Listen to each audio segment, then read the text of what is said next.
Hello, everyone. Good morning, good afternoon, good night, wherever you are. And I hope that you had a wonderful weekend, the past weekend, of course. Today we'll be going over the market, just a overview, and doing some analysis. This Wednesday, which is the day after tomorrow, is a day whereas we will be going live at around 8:30 a.m. in the morning. So we'll be doing some live stream, reading of price action, as we'll be, using the volatility and trying to gauge, or predict what will happen. So you can see that yesterday we did have news at 10 a.m., right? But due to the fact that this week is non-farm payroll week, we usually, take caution. So on these weeks, I usually like to wait for the 2-week open to be established before doing anything at all. Currently, it's 6:27 p.m. We already had the 2-week open being established, which is 6 p.m. We can see that tomorrow we have news at 9:30 a.m. Eastern Standard Time and 10 a.m. Eastern Standard Time. Usually, whenever we have two high-impact news events within, a proximity of 30 minutes, and that's important, right? Within a proximity of 30 minutes together, we will potentially see either intermarket sequential SMT or sequence SMT on the 90-minute cycles, right? And this is very, useful for the index futures, right? And as you guys can see, well, you will see right now, we're not in the best spot for anything at all, in my opinion, right? So now we have, consolidation or low probability conditions all across the board, right? So it's not like a week whereas I would be like, okay, we'd expect price to fall into this fair value gap. No. At times like these, we don't have fair value gaps. At times like these, prices totally out of sync. And that's just due to the fact that we have, all of these troubles, across, just ripping through the economic fabric of our world, right? So, Russia, the USA, all of these things are having impacts on the market at the moment, which, will be cleared up soon. The market will be cleared up soon. But, times like these are the best, in my opinion, because it teaches you more. It's harder to navigate. So you're being, stretched or pushed to your limit, whereas you have to be waiting longer than you would want to wait, which is good because you're here for what? To learn how to trade, to learn how to read price action, and also to learn how to control your emotions. So me telling you this is, of course, since recently I've just been placing no more than 3 trades a week, sometimes 2. Why? In these conditions, election year conditions, you don't really want to be scalping too much. Stick to day trades and intra-week trades, or stick to intra-month trades, which are, swing trading, which is swing trading. Anyways, here, Wednesday, you can see that we have high-impact news events in the morning, right? ADP, non-farm payroll change in the morning, which is different from non-farm payroll and the actual NFP, right? This isn't as volatile as this is. Here we have unemployment claims. Here we have hyper-news events again. And here we have FOMC minutes, meeting minutes. So by looking at this, you can see that these days, which have the most hyper-news events so for example, we have Wednesday right here, having, hyper-news events. Then here, Friday, we have having the second most hyper-news events, which is important, right? The days which usually have the first and second most hyper-news events tend to, be days that form the higher load weeks, right? And no one else going to tell you this because they don't look at it this way, or they just simply don't know.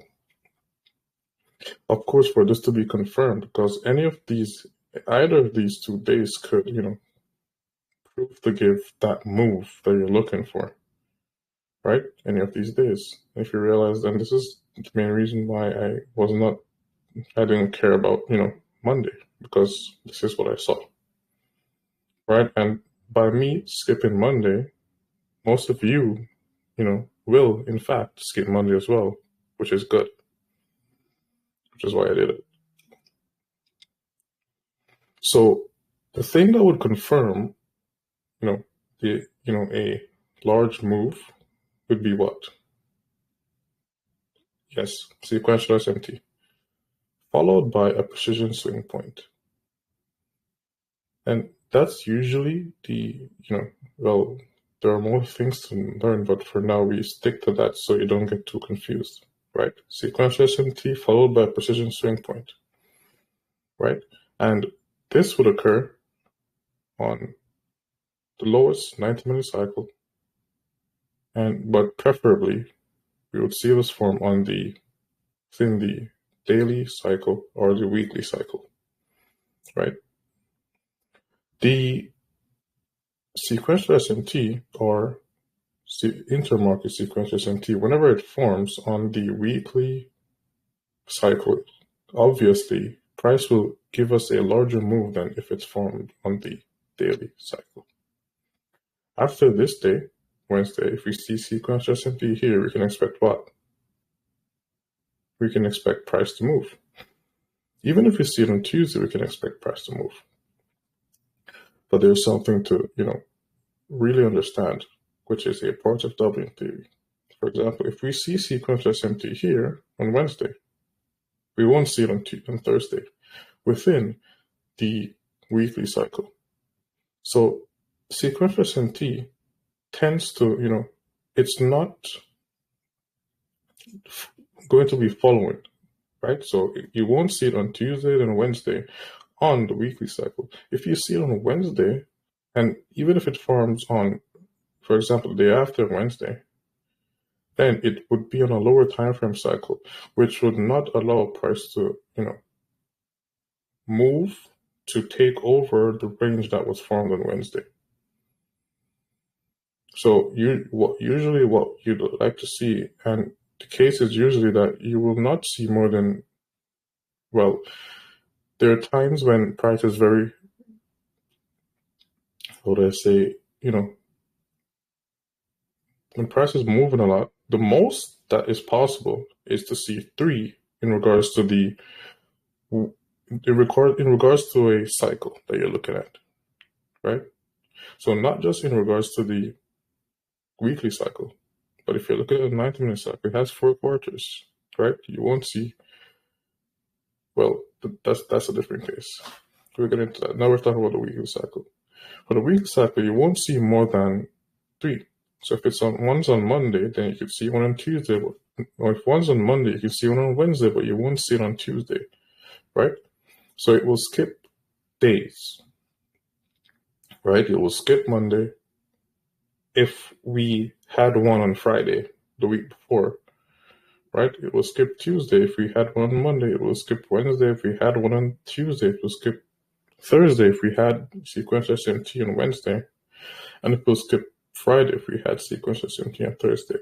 This is very important to understand because whenever there is not sequential SMT, there is not expansion. When there is not sequential SMT, all you usually have is what? Either consolidation which gives rise to a sequence SMT or continuation.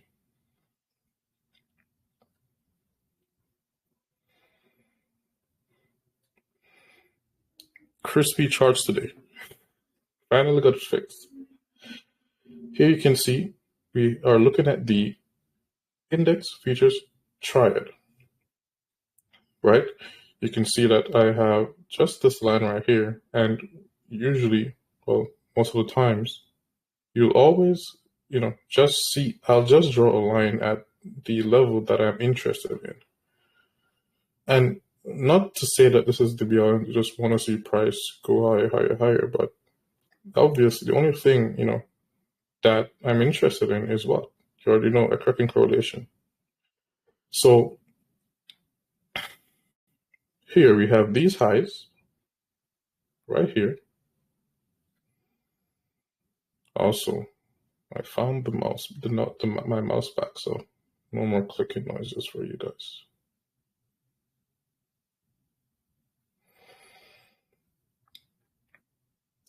Here you can see, right, that I have these highs highlighted. This is the forward time frame. But when I go to daily time frame, right, you can, get a better look at what's happening. First of all, we can see that the Dow, right, is not at, near, well, all-time highs as how these are, right?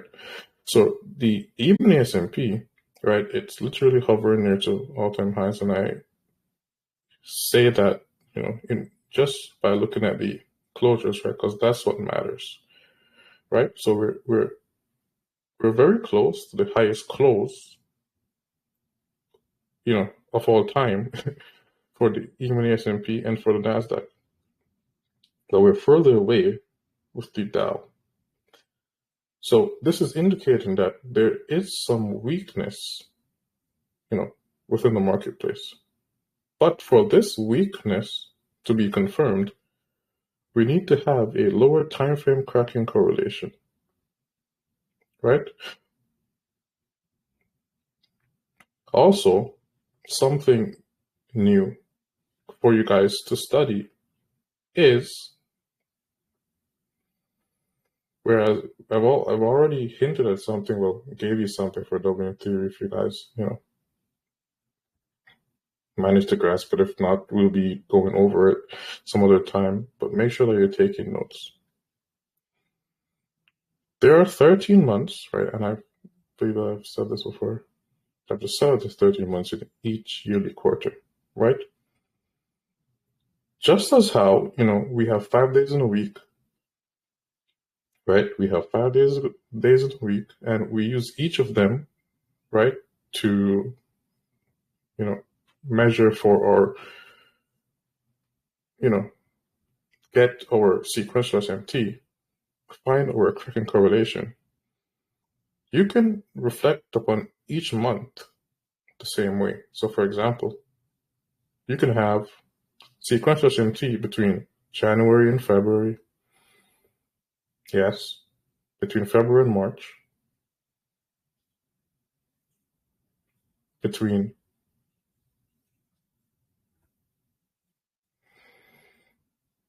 November and December, right? So you get a gist of it, right? So sequential SMT and also intermortgage sequential SMT, of course. I'll just say a correlation so I don't have to, I'll just say a cracking correlation so I don't have to be repeating all of that. But whenever I say a cracking correlation, right, depending on the context, you should know what I'm talking about. So a cracking correlation will occur between 2 consecutive months. But they're not quarters. No. And that's why you have Darwin theory, which is, a branch of quarterly theory. Right? So all the elements that you already know, that you already learned from quarterly theory, you apply that to this. And, you'll see wonderful things, of course. So with that being said, pretty sure most of you took that, wrote it down, I'm going to study it, and you'll see we implement it whenever the market is, giving us something to do. For now, it's not. Right now, we just have price consolidating all across the board here. Price even traded here, failed to break above this high, which, was a precision swing point. Fell, barely wicked below this low. I don't really consider this as a run on liquidity. I still consider this as sell side liquidity, which, I expect price to revisit if we have a cracking correlation here above this high, right? So if two of these run above this high, one failed to do so, there's a precision swing point, and that will be enough. But for now, basically this is probably one of the weeks whereas, I advise everyone to just remain nimble, study price action, and don't worry, the charts are not going to be going anywhere, right? The charts will always be here. Well, not always be here, but they won't be gone for a very long time, right? So the price will always be here. Price will be here. So just, don't go inside and hurt yourself whenever we have price action like this. If you realize we haven't been really paying attention to quote unquote higher time frame PDRs, right? Mostly what we've been focusing on is just, the sequential SMT. Due to the fact that, yes, and price has been, ill or low probability for most of the year. It's just that we understand what we're doing, so it doesn't really, trouble us like that. It doesn't bother us. And that's just due to the fact that we know how to expect reversals without depending on higher time frame levels. Even though when you have higher time frame levels and sequential SMT, then, that would be a different ball game. That's whereas you would have the highest of probability, right? But for now, you can see that this is not high probability, right? We need price to, take a low, right, form sequential SMT on a day that has a high impact news event, or take a high, form sequential SMT, followed by a precision swing point. Then what? What's the third thing? Then we could add SMT fill, and that will make it extremely high probability.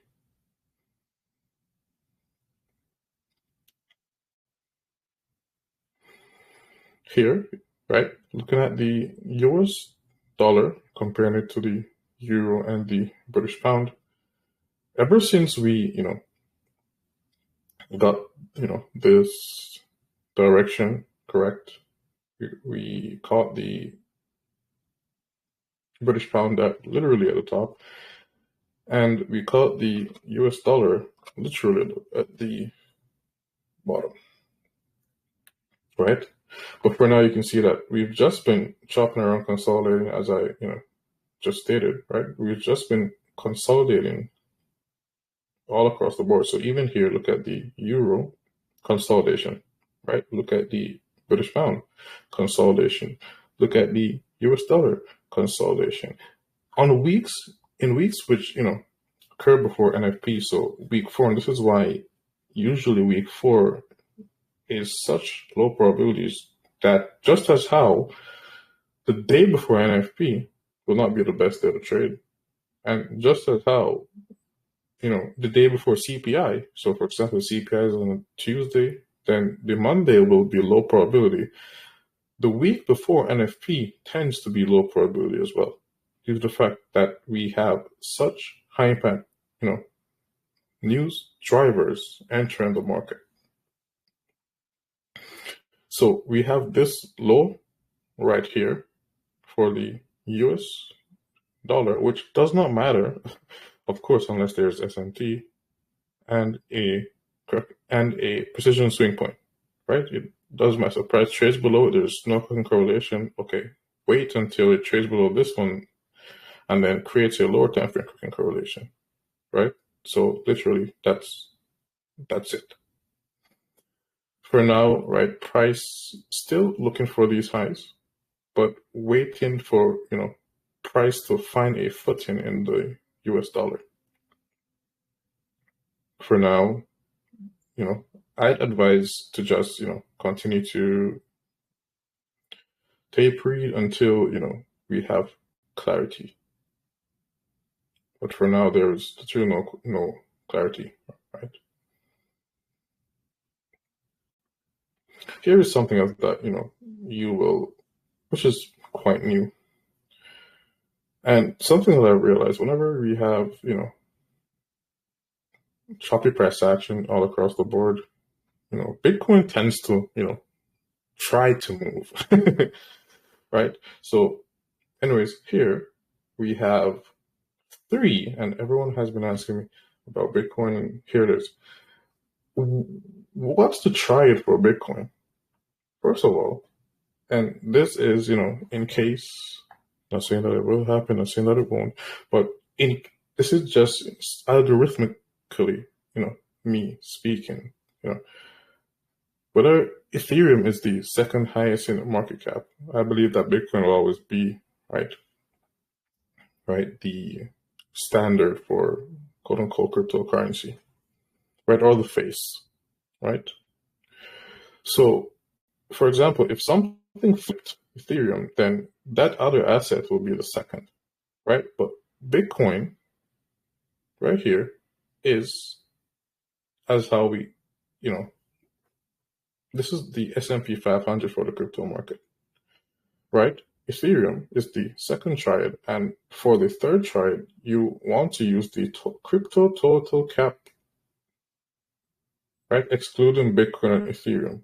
So this takes all the data from all of the altcoins, right? And just put it in, one,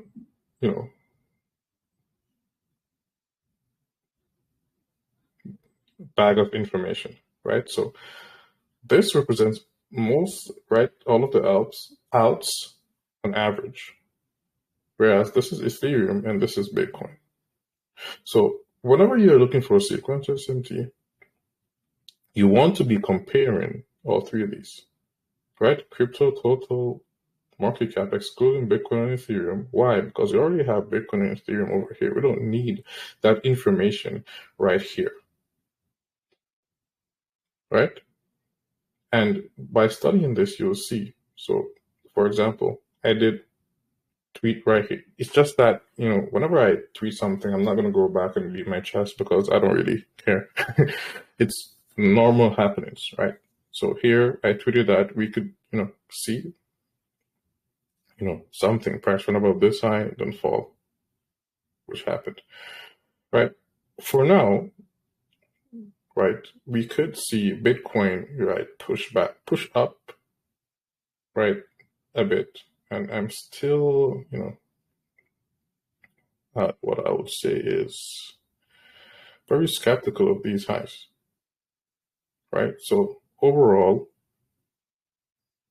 of course, you need to see a higher time frame sequence SMT, which, we are not seeing as yet.